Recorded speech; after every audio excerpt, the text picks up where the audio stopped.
The Vision High School Sports Beat is brought to you by the 11 locally owned Vision Automotive Group dealerships, offering Nissan, Kia, Buick, GMC, Hyundai, Jeep, Dodge, Chrysler, Ram, and the resale division with locations in the greater Rochester area near you. Visit visionauto.com.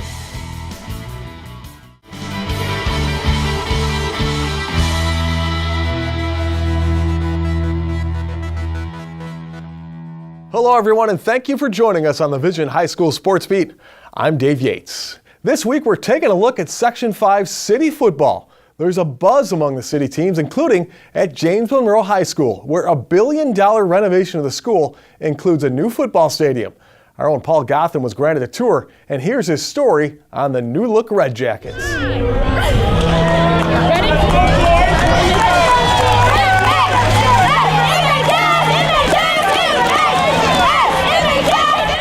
The 2018 home opener was unlike any other in Monroe High athletics history. You could say it was a day 3 decades in the making. Incredible. It's great to be able to just walk down the stairs and walk out onto the field. I told the guys just before practice, you know, sometimes it's hard to believe as I'm coming in the morning and parking next to the field and then walking in and seeing the field there. It's surreal.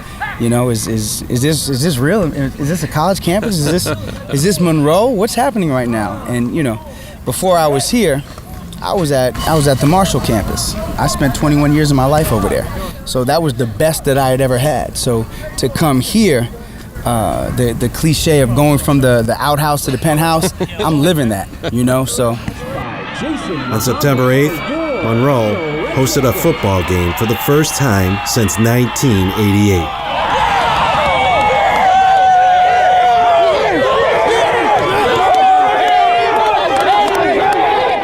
The Red Jackets spent the entire preseason practicing at Marshall. They didn't get a chance to see their school and its new facilities until Monday, September 3rd, 2 days before classes started. My coach, Coach Sacco, said Labor Day was work day, so we'd be here to work. So I told him, listen, we're going to have practice at 10. If you come at 9, I'll give you a tour of your new school. By 8:30, they were all here. What was it like that day to run around on the field for the first time? First time we had the first touch on the field, so it felt good. We got here at 9 early. We got a tour of the school. Then we had practice at 10, so it did feel good. And head basketball coach Matt McCormick took us on a tour of the new facilities. Ever since that, this is all brand new here. So this wall was not here? No, it's not here. So now we're walking down into the new part. The former gymnasium has now been renovated and made into a cafeteria. In addition to the school houses the athletic facilities, a state-of-the-art weight room, team rooms, and a new gymnasium with a seating capacity for more than 1,000 fans. It's been great because, you know, the students that have been athletes here have really never had a feeling of home like students at other schools. So we've always played off-site, and to have this beautiful football field now in the gym that we have now, the sense of identity, the sense of home, I think is infiltrated the building here. It's great. The last time Monroe tried to host a home basketball game was 2009. Cramped baselines and limited seating prevented future contests. In the past, Matt McCormick and his Red Jackets spent the school day at Marshall, but couldn't practice there because of repairs needed for that gym. So they traveled across the city to School 33, where they also played their games. Basketball-wise, it's going to elevate us kind of to another level because we have these great facilities. We can practice on a court now. It's the size of a court we would play on. Strength-wise, we have a great new weight room that's just going to help kids as well. But as far as being able to play home games and have that identity of being at home, it's something that we've never had. I don't even have a feeling for it because I don't know what it's like, but it's going to be great. That feeling of home is something the Monroe student body has been looking for, and now they found it. It's a blessing. Honestly, this is good. It's kind of a feeling I don't know how to explain because it's been a while since we've been here, but we've been together for a long time, so everybody come back and it's everything new. It feel good, honestly. It feel good to be home. Back on the turf, ready for home game Saturday. Just prepare. And so now, here we are on this, multi-million-dollar facility, this complex. Like I said, Drake's got a song, God's Plan. Absolutely, it's incredible. From Monroe High School, this is Paul Gotham with the Vision High School Sports Beat. The Red Jackets fell to HFL last week to drop to 0-3 on the season. Well, coming up, Paul returns to join us for the Dunkin Donuts High School Notebook. We've got that and more when the Vision High School Sports Beat returns.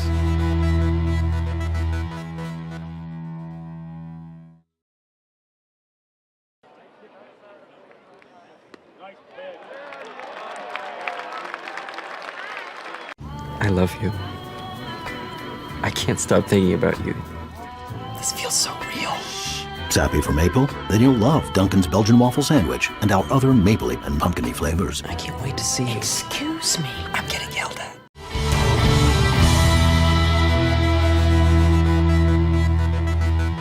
Hello and welcome back. Time once again for the Dunkin Donuts High School Notebook, brought to you by Dunkin Donuts. America runs on Dunkin'. And joining us as always, Paul Gotham from PickinSplinters.com. Paul, what's on the site this week? Plenty of boys soccer coverage. We got all the recaps, full game articles, along with we're going to have Aquinas is finally coming back home, and we'll have coverage of the Aquinas St. Joe's game as done by Paul Liotti. All right, sounds great, Paul. Let's talk some football right away, but different kind of football. Let's talk a little girls soccer. Well, in Spencerport Rangers, the more things change, the more things stay the same. Spencerport's girls off to a 7-0 start. The two-time state champions, they just keep going. How about this? In 7 games, they've outscored opponents 26-2. Leah Wengender, Erin Kuykendall leading the way for that team. And here's the thing, there are 23 girls on that roster, only 10 seniors. They have a sophomore and a freshman who are starting. You talk to the coaches, they talk about the bridge, going the bridge from one class to another, and Spencerport has it in place. A lot of credit has to go to Jamie Schneider, head coach Jamie Schneider, and his staff, Rick Mueller and Jody Wyatt, who have, they'll tell you how great those kids are and how great the families are, and it's paying over on the field. It's been great to see. And when you see dominance like that, it does go down to the coaching, because that's just not a team, that's a program. Talking about a couple other teams this time on the boys' side on the soccer field. Well, and this time, or late last year, we were talking about Hilton and McQuaid advancing to the Class A, AA finals, And those two teams have started out 9-0-2. Mike Ellicott's Cadets are in the top 10 of the state. McQuaid, people are kind of shying away because they graduated all but one starter, so they're not getting any state rankings yet, but I think that's going to be coming. Dan Malloy, the only returning starter for that McQuaid team, is leading them with 6 goals. It's interesting. Last year, McQuaid gave up, I'm still staggered by this stat, they gave up single-digit goals for the entire season. They win the state title, and they only give up single-digit goals. And Nino Pilato has put his center back as a freshman who is starting. Wow. Jacob Leone, who does not come off the field. You have a freshman in the back of that, and you know how important defense is for Nino Pilato, and that's his guy as a freshman. That speaks volumes about that kid's ability, does, mentally and physically. Now let's talk some American football. Aquinas getting back into the Section 5 swing of things. And you can cue the Roger Miller stuff, because Aquinas could go down as the kings of the road. They've won 3 games, not just on the road, but outside Section 5. And they finally get to come home to Wegman Stadium. They play St. Joe's. A name to note, Tyler Zakowski, sophomore quarterback, has 8 touchdowns, 0 interceptions. Get this, he has only thrown 12 incomplete passes in 3 games. I like that ratio if I'm a coach. So the little Irish coming back home, and they've got their momentum going again. It's going to be good to see. All right, great. Thanks, Paul. As always, great stuff. We'll be back with more on the Vision High School Sports Beat right after this.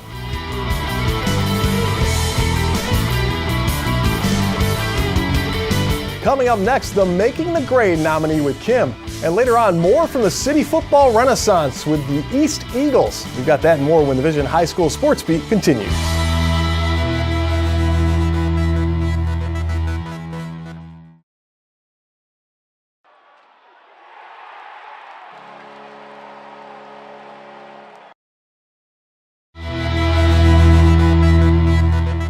Welcome back to the Vision High School Sports Beat. I'm Kim Burnson. Making the grade this week is Geneva junior Ryan Fischbach. Ryan is a 2-sport varsity athlete at Geneva and last year earned recognition statewide for his impressive resume on the tennis court. He plays varsity soccer in the fall and has been a dominant force in tennis for the last few years. Ryan is a Section 5 Class B champion, with his only loss last spring being to the #1 overall seed in the state final. When it comes to his schoolwork, Ryan's hard work carries over. He maintains a 99 average while participating in band, Rotary Club, and the math team. For his continued improvement and drive to succeed, this week, Geneva's Ryan Fischbach is making the grade. If you have a student in mind for our Making the Grade segment, we want your nominations. You can send them in to info@classywolf.com. And now here's Dave with the McArdle's Section 5 Spotlight. Thanks, Kim. Here are some of the athletes, teams, and coaches making news in this week's Section 5 Spotlight, brought to you by McArdle's in Fairport. Come home to McArdle's.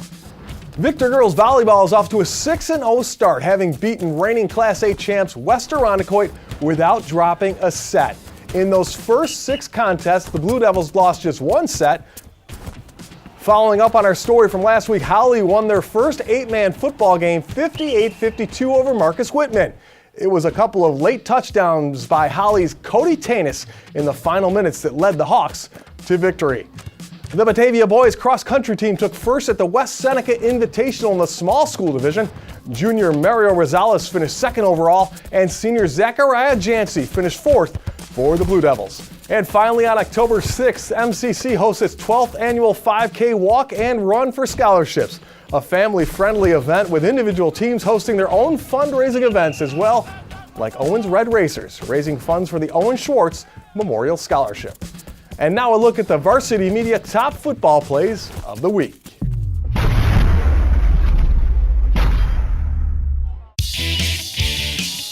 We start out at number 5, East quarterback Anthony Gilbert. First play of the game, 74 yards to Mike Maxwell against the defending Section 5 champion Wilson Wildcats. East with a great way to start that showdown at Marina Auto Stadium. And at number 4, we take it to Eastridge High School. The Lancers going up against the Braves of Canandaigua. Jalen Rose Hanna from Saron Davis takes the little dump pass, goes 85 yards, one of 2 touchdowns on the night for him. Rose Hanna also had another one for 94 yards called back just before that play. Canandaigua, though, still won it 31-21. In at number 3, it's Wayne quarterback Grayson Zanelovich looking long to Logan Blackenberg. He pulls it in, goes the distance. Wayne rolls over Palmac 48-0. How about McQuaid's Mark Passero? He's more of a runner-o on this one, breaking free for one of his 2 touchdowns on the day. He had 153 yards rushing against St. Joe's out of Section 6, and McQuaid takes it 47-37. And our top play of the week, a no doubt about it job. How about Jaden Turner takes in the swing pass from Freddie June Jr., and Jaden is going to do the rest, making the Spencerport Rangers miss. And look who's leading the way as a blocker. There's his quarterback. Doesn't really need one, though. He goes in all alone. And West Irondequoit stays perfect 3-0 with a win over Spencerport.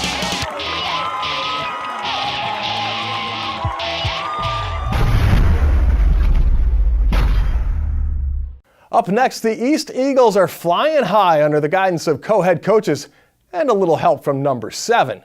We'll explain that and have more when the Vision High School Sports Beat returns.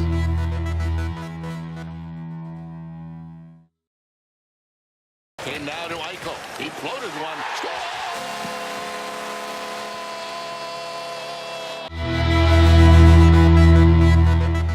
Welcome back, and thanks once again for joining us on the Vision High School Sports Beat. I'm Dave Yates. This segment of Vision High School Sports Beat brought to you by the Injury-Free Coalition and our friends at Leo's Bakery and Deli. Please remember to always wear your seatbelt in the front and back seats and to focus only on driving when behind the wheel of a car. This message courtesy of the Injury-Free Coalition for Kids Smart Teen Driving Program and our friends at Leo's Bakery and Deli. East football has changed a lot in the years since former Oakland Raider Roland Williams roamed the halls. But it was Roland's influence that led one of the nation's top sophomore football players to East. Here's Tariq Spence with the story of adding 7 to the Eagles' 11. Hit. Get up in line. Step in line. 90 to the left. 90 degrees to the left. Then come down. He knows where his spot is. He knows where his left. All right? Great. So great. The same thing. We're here at East High School with a few weeks into the high school football season, and everybody's talking about East, but what they don't know is that the Eagles are not only running the ball, they're sharing the credit. When it comes to the team, who do you really rely on and need to really pull through? We need the linemen, because if it wasn't for the linemen, we wouldn't even have no long runs, no touchdowns, nothing like that. They down for us, and we love them, and that's how it is. And I've seen the way you've sort of acted with some of the teammates. What's that like, being the leader of a team and knowing full well they're rallying around everything you're saying and doing? It's a big part of the team, because without a captain or a leader, where could the team go? Somebody has to step up at one point. So it's like having everybody behind my back, and just Freddie here and the line here, everybody on the team just being one. It's good to be somebody that can be vocal and speak up for one another. What are your thoughts now on the fact that now you're going into your junior year, you got a team that really starting to get noticed? How does that make you feel? Real good. It's better. It's a good opportunity for us and everybody on the team, and also me, and I'm just taking advantage of it. The East Eagles were 4-5 last season, but had one of the biggest additions to Section 5 to the team this year in Seven McGee, a sophomore transfer from a prep powerhouse in Simi Valley, California. Seven is already committed to the Oregon Ducks for 2021 and was named a preseason All-American by Max Preps. Your thoughts on first coming to East High School? A lot of people were looking forward to you coming back to the Rochester area. Just talk about being back in Rochester and moving from sort of the West Coast back east. It's a very humbling moment, and it's just a process being back home. So I got to watch my surroundings and people I trust and be with. So it's like humbling moment, just believing in God and just back home being around my family. How big of a role model was ex-football player for East High School, Roland Williams, in your development? You guys have a very good relationship, in not just in football but beyond that. It was a very good relationship. When I first met him, I went to his camp. I didn't really know him, but as I went to progress in his camp, I just had faith in the camp and what he was doing. So one year he was at Doug, and I was just there, and then we gained a good relationship. And he asked me, did I want to come to the West Coast? He could change my life, and I said, yeah, I'll be willing to do it. And with the East Eagles sharing the credit amongst themselves as players, where does it all start? With the head coaches. That's right, 2 head coaches running the team.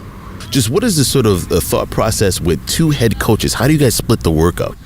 Well, first of all, me and James are on the same page of a lot of things, like our morals and our character. That's first for us always, and we make most of our decisions based off that stuff, like just staying true to who we are. We have different strengths and weaknesses which work out well, and the biggest thing is it's the pride thing. None of us, we just want to be successful and help the kids, So as far as that, the workload's so much that it's nice. We both have young kids too, so we pick each other up, It just pretty much shows the team that we can work together. Guys need to work together to play football. It's a team sport. So we got 2 head coaches to work together. If it doesn't work well, then things don't go as well. And we're both supportive of each other, and we show the kids that. So that kind of helps pass the message on as a team to become a unit.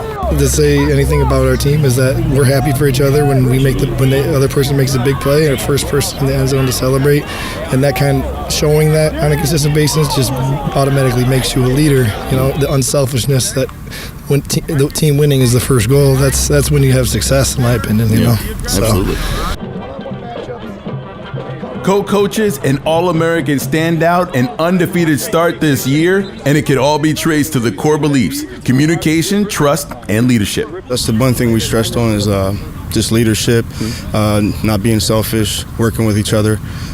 So when you see a bunch of the seniors step up and you see underclassmen step up and being a leader and putting someone else first, it makes you feel good as a coach. So I wanted to ask you, Freddie, obviously now that everybody knows East High School is back and in full force, how does it feel after, the first few games of the year, getting the season started with this unit?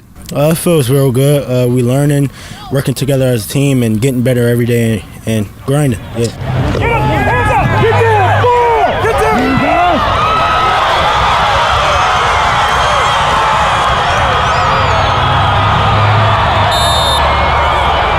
What do you like more, playing offense or defense? I like offense. Offense? Yeah. Why is that? I like scoring touchdowns, getting yards. Yeah. Good stuff, man. For the Vision High School Sports Beat, I'm Tariq Spence. Be loud, be proud, and please be considerate. And most of all, enjoy the game. You gotta wake up. You gotta wake up. The Eagles' highly anticipated matchup with sectional champ Wilson last weekend was postponed at halftime, depriving the fans and players of finishing the game because of what happened in the stands at Marina Auto Stadium. It's disappointing and should reflect on what has been a resurgent scene with city football.